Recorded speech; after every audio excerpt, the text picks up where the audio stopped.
Hola chicas, ¿qué están? ¡Ah! ¡Vino mi perrito! Bueno, os lo voy a enseñar, ¿vale? Para que lo veáis.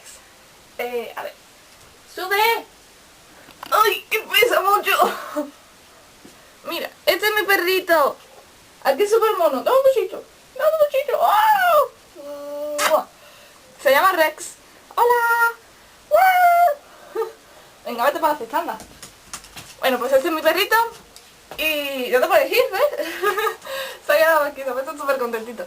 Bueno, antes de nada, antes de empezar el vídeo, ¿vale? Aunque ya ha empezado, total. Quería mandarle muchos besitos para dos suscriptores que se han suscrito a mi canal, ¿vale? Una de ellas creo que es una chica, Beida Mireles. Y otro, que ese sí que es un chico, es CGMJ. Así que, muchos besitos. Aquí están sus nombres, ¿vale? Por si no lo he pronunciado bien o algo. Bueno, este vídeo va dedicado a... no sé, a todo el mundo. Y no es nada de maquillaje, como podéis comprobar. Y bueno, el titulito lo dice todo, ¿no? Son ropitas que he ido comprando a lo largo de estas 2 semanas más o menos. ¿Qué más?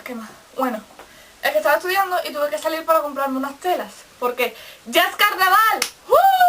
Este fin de semana ya es carnaval, ya era hora. Dios mío, estaba deseando.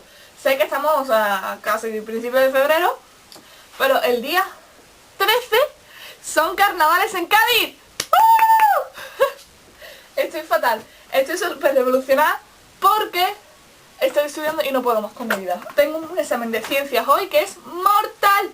Y bueno, os voy a enseñar la telita que me he comprado, ¿vale? Me ha costado súper barata, me la he comprado, como ven en la bolsita, en la tienda Costura. Y bueno, ya han podido ver algo de la tela. Es una tela rosa, como